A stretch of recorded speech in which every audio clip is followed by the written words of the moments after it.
자, 오늘은 이사야 22장의 말씀을 중심으로 은혜 위에 은혜를 쌓아라 라고 하는 제목의 하나님의 말씀을 전하고자 합니다. 늘 은혜로 사는 모두 되기를 바라겠습니다. 오늘 본문을 통해서 몇 가지를 말씀드리기 원합니다. 첫 번째로는요, 고난의 주인은 하나님이시다라고 하는 것입니다. 우발적으로 생기는 거 아니라 하나님이 목적 가운데 주시는 것이다라고 하는 거예요. 자, 2절을 한번 보겠습니다. 2절, 22장 2절 시작. 소란하며 떠들던 성 즐거워하던 고을이여, 너희의 죽임을 당한 자들은 칼에 죽은 것도 아니요 전쟁에 사망한 것도 아니라. 아멘. 자, 이스라엘의 임한 침략과 죽음이 칼과 전쟁 때문이 아니라는 거예요. 눈에 보여지는 칼과 전쟁 때문인 것 같지만 그것 때문이 아니라라는 하는 것입니다. 그러면 뭐 때문이냐? 5절을 읽어보겠습니다. 5절 시작. 환상의 골짜기에 주 만군의 여호와께로부터 이르는 소란과 발핀과 혼란의 날이여, 성벽의 무너뜨림과 산악에 사무쳐 부르짖는 소리로다. 아멘. 누구로부터 이르는 소란과 발핀이래요? 여호와께로부터, 만군의 여호와로부터 임하더라라고 하는 거예요. 이게 되게 중요한 내용이다라고 하는 거예요. 이스라엘의 아수르건 바벨론이건 그들이 침략해서 도시가 무너지고 막 백성들이 죽어나가고 나라가 망하고 하는 이러한 어떤 고난, 이런 문제, 이런 어떤 일들이 단지 우발적인 사고 아니라는 거예요. 환경 탓 아니라는 거예요. 전쟁 때문에, 칼 때문에 아니라는 거예요. 하나님의 적극적인 개입이고 하나님의 계획 가운데에 하나님으로부터 임한 내용들이다라고 하는 것입니다. 그거를 볼 줄 알아야 된다는 거죠. 여러분 잘 보세요. 우리는 자꾸만 어떤 일이 일어났을 때에 그것이 단지 사고일 뿐이라고 생각하는 경향이 있다는 거예요. 예를 들어서 입시에 실패했다, 또는 암에 걸렸다, 또는 교통사고가 났다. 그러게 되면 그것이 마치 운의 문제고 어떤 환경의 문제고 어떤 우발적 사고로 치부하는 경향이 있더라라고 하는 거예요. 그러나 그게 아니라는 것입니다. 오늘 이사야에 의하면 그 모든 일들은 누구로부터 온 거예요? 하나님으로부터 왔다라고 하는 거예요. 예를 들면 이런 거죠. 목회를 하는데 뭔가 어려움이 온 거예요. 교회가 성장이 없는 거예요. 그러면 그 이유가 뭐예요? 교회가 상가라서 그거 아니라는 거예요. 그거 아니라는 거예요. 동네에 교회가 많아서 그것도 아니라는 거예요. 시설이 안 좋아서 그런 거 아니에요. 지하라서 아니라는 것입니다. 하나님이 허락하지 않아서라는 거예요. 생각해 보세요. 우리가 맨날 하는 말이 뭡니까? 전능하신 하나님, 이런 말 많이 하잖아요. 그런데 하나님의 환경 때문에 일 못하십니까? 아니잖아요. 사람 없다고 일 못하십니까? 아니죠. 한 사람만 있어도 사도행전 보니까 3,000명, 5,000명 막 부흥 되잖아요. 그러니까 사람의 문제, 시대의 문제, 시대가 강팍하다, 마귀가 드세다가 하나님이 마귀 때문에 일 못하십니까? 그거 아무것도 아니죠.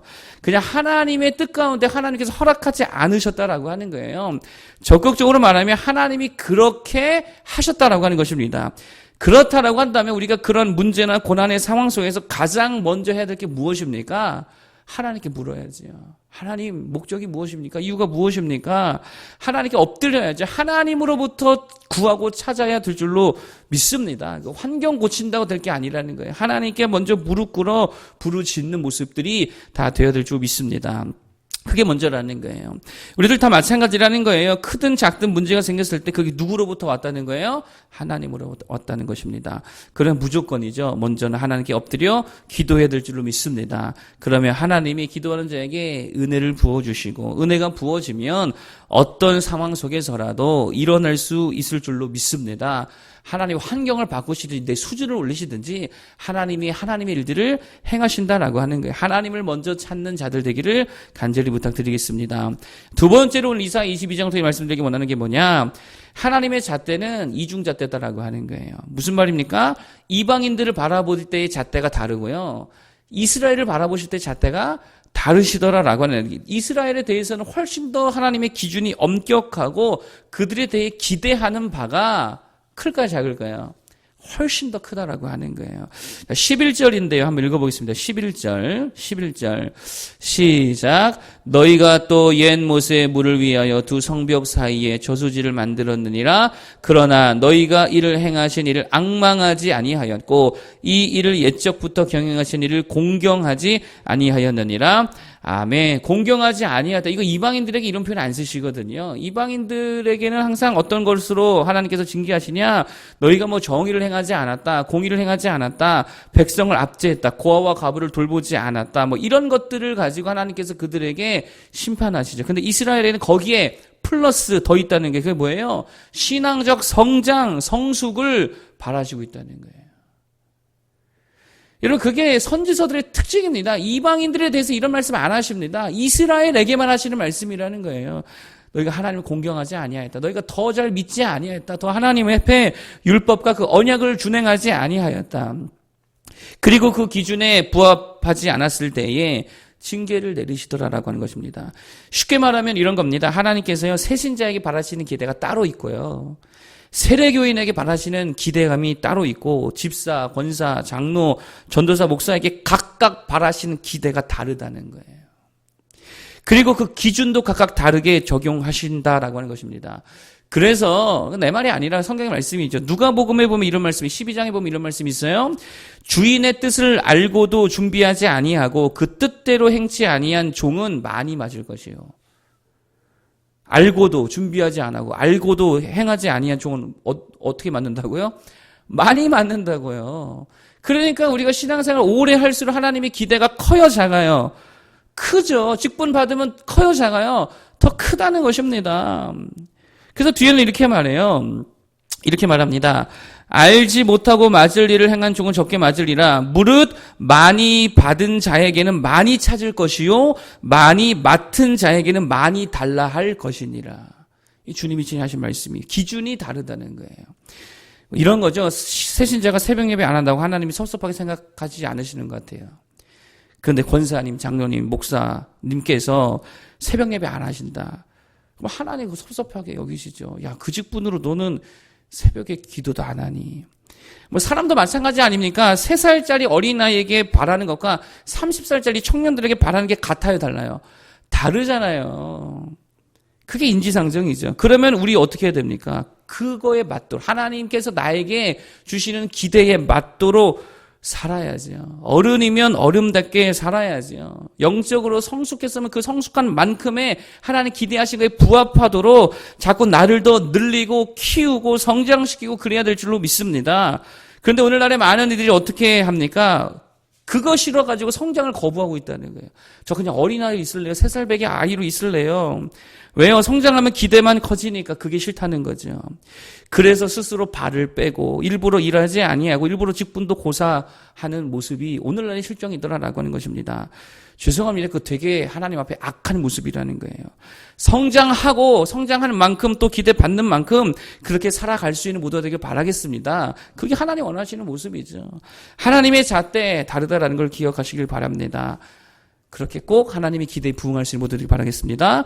마지막 3번째 말씀드릴 게 뭐냐? 축복도 감당하는 사람이 되자라고 하는 거예요. 은혜 위에 은혜를 더하자라고 하는 것입니다. 15절 이하인데 여기 보면 왕국 맡은 자 셈나라고 하는 자가 나옵니다. 우리 아까 읽었기 때문에 제가 설명을 드릴게요. 자, 그런데 셈나가 쉽게 말하면 교만했습니다. 자기 자리에서 마땅한 충성을 하지 못했다라고 하는 거예요. 그래서 하나님께서 그를 파면시켜 버렸습니다. 그리고 나서 세워진 자가 누구냐? 엘리야김이라는 사람을 하나님이 세우셨다라고 하는 게 그게 20절 21절인데 그거는 읽어보겠습니다. 20절 21절 시작. 그날에 내가 힐기야의 아들 내 종 엘리야김을 불러 내 옷을 그에게 입히며 내 띠를 그에게 띄워 힘있게 하고 내 정권을 그의 손에 맡기리니 그가 예루살렘 주민과 유다의 집의 아버지가 될 것이며 아멘. 여러분 보세요. 엘리야김 입장에서 보면 은혜 받은 거잖아요. 그렇잖아요. 은혜 받은 거잖아요. 축복 받은 거잖아요. 박힌 돌 빼버리고 굴러 들어갔으니 이 얼마나 큰 은혜예요. 엘리야김 입장에서 보면 자기 실력으로 된 게 아닙니다. 하나님의 전적이고 전폭적인 은혜였다는 거예요. 그러면 그 축복과 은혜도 감당할 줄 알아야지요. 그렇지 않습니까?